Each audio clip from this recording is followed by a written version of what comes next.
Hi, this is Payson Cooper of PaysonCooper.com, and I am sharing a top 10 tips series of videos on how to get clients using online marketing strategies. And so we are down to tip number 2. Tip number 2, which is what I like to call checklists. So this is actually a tip that is more across the board. It's not just for online marketing strategy, but it's for all kinds of different strategies. So you want to think about building checklists for your business, all different areas of your business, but we're going to focus on online marketing strategies right now.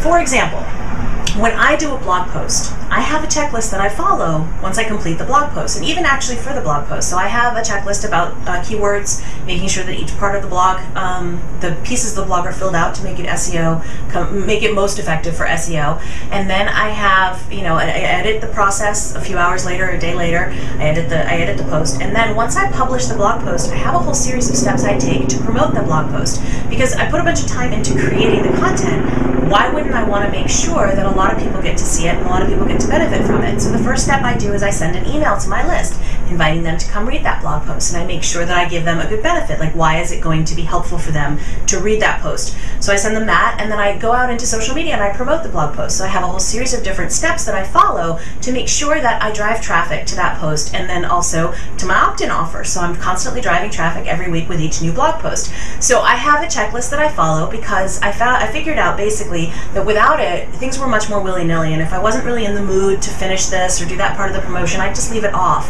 But now that I have an actual checklist, I have a binder where I have a bunch of different checklists for different marketing strategies that I use, and so I open my binder to that page and I make sure I do everything on the list. It doesn't take very long, but it keeps me on track and makes sure that I accomplish things the way that I want. So building checklists for different pieces of your business and the different types of strategies that you use, you can build checklists for all different aspects, and then put them together in a systems binder so you have the system. So one of the other benefits that comes from this is as you start to build those checklists, you will start to see where it makes sense for you to begin to outsource certain pieces of your business. So as you're ready to bring on a VA or bring on an assistant or something like that, it becomes very clear what pieces of what systems, what checklists your VA can do for you. So if you want to get the final tip on the 10 Tips video series, make sure you sign up below in the subscriber area and become a subscriber of my YouTube channel.